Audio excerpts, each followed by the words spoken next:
Well, here we are today. I'd like to do another book review of the wonderful, the amazing, if you haven't heard about it, Nourishing Traditions by Sally Fallon and some other lady who has a PhD. It's the cookbook that challenges politically correct nutrition and diet dictocrats. The cover is kind of weird. Don't let that fool you. This is probably the best cookbook slash education on food that you'll ever need. So let's start out. The opening chapters are titled Introduction, and it's 72 pages from the start of the introduction down to the end. And she basically goes through. She does an introduction to why you've basically been lied to by the establishment, big food, the government, a lot of big organizations have basically lied to you about what proper nutrition is. And if you go out on the street and ask the average American what proper nutrition is, chances are they'll likely tell you low-fat diet, eat lots of fish and vegetables. And Sally Fallon really challenges that in this book. So it's very, very refreshing and eye-opening too if you don't know about this book or the Weston A. Price Foundation. She is the founder of the Weston A. Price Foundation, and that's just a foundation that advocates this type of eating.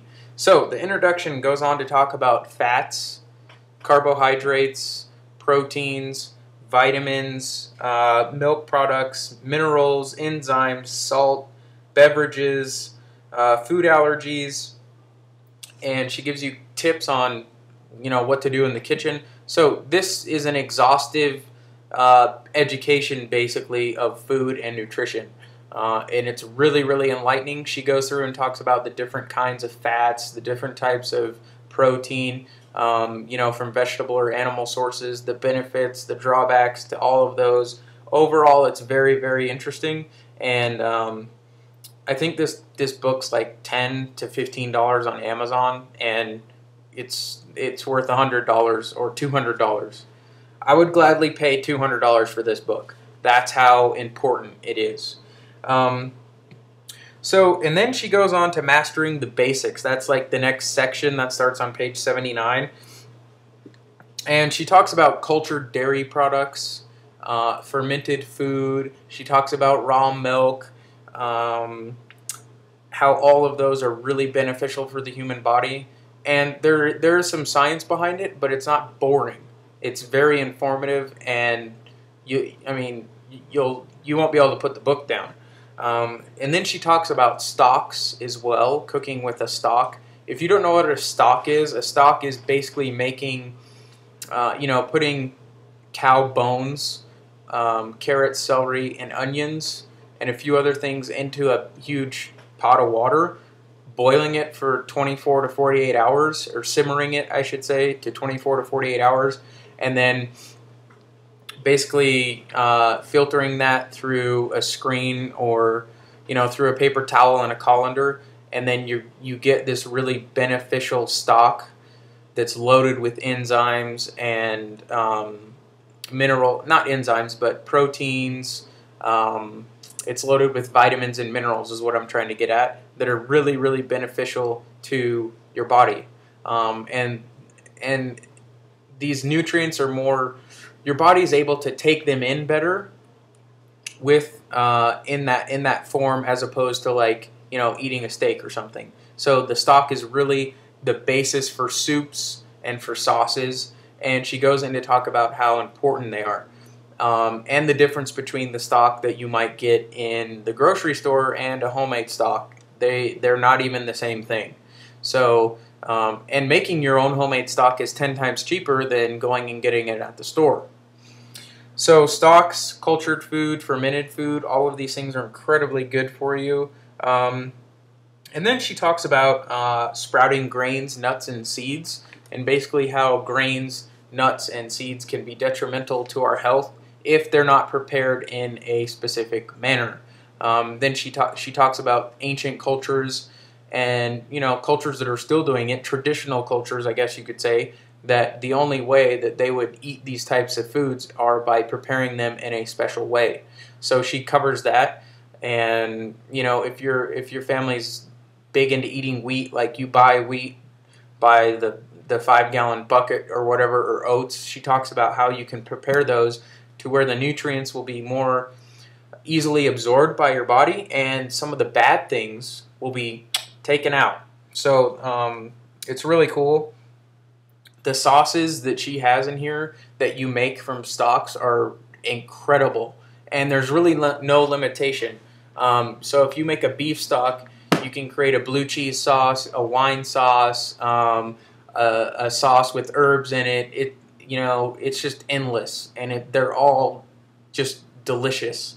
I'm the cook in the family, so you can ask my wife how good they are, and she'll vouch for me. Also talks about making your own salad dressings, sauces, and marinades. All right, so let's move on. Then, this is really the meat and potatoes part of the book, as far as quantity is concerned.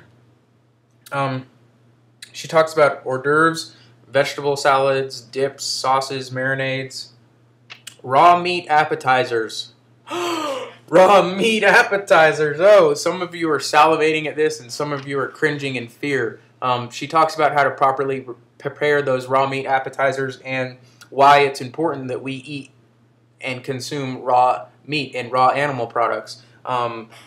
It's wonderful. The main course, she goes to fish, poultry, organ meats, game. Any hunters out there? Yep, you gotta love that. Some elk meat, can't go wrong there. Beef and lamb, ground meat. Then she talks about lunch foods. There's an entire section on grains and legumes. So for those people that like grains and legumes, this is huge. Yes, there is a desserts section, my favorite section. But she also talks about a guide to natural sweeteners and what sugar does to the human body, and what you can do to minimize some of those effects that it has on the body, and the different types of sugars.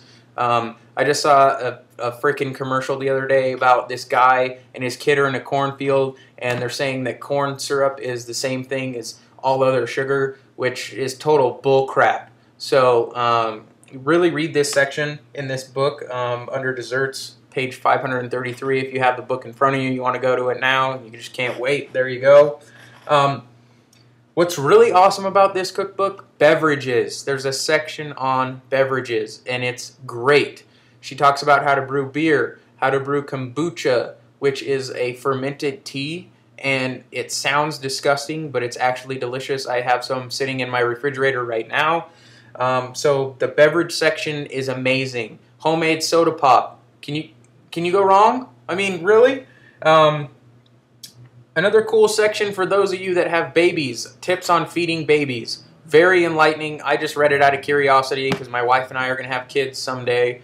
And then there's a section on tonics and superfood. A tonic is like a drink, I guess, that has health benefits, like wheatgrass juice could be considered a tonic. There's a beet juice tonic. So, I mean, this book, look how thick this thing is. 600 pages or something. It's like an encyclopedia. I can't recommend this highly enough. Nourishing Traditions on Amazon. I'll put a link to it. I don't make any money off of this. Go get this book and pick up, I'm not kidding, pick up an extra few, 3 to 4 extra copies for your friends and family, because this book is that important and they need to see it. And I hope you guys enjoyed this review. Hey guys, I wanted to give you a quick update on, or a little add-on here. The reason that this cookbook is so important to you is because you need to educate your customers on nutrition, because honestly, they're going to ask you, why is your grass-fed beef or your pastured chicken or your pastured egg better for me than the supermarket?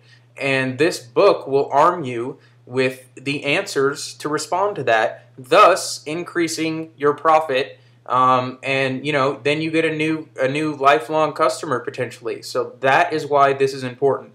It's also important to nourish yourself and your family. So really take this book into consideration and realize that it's not just going to help your family, but it's going to help your business as well.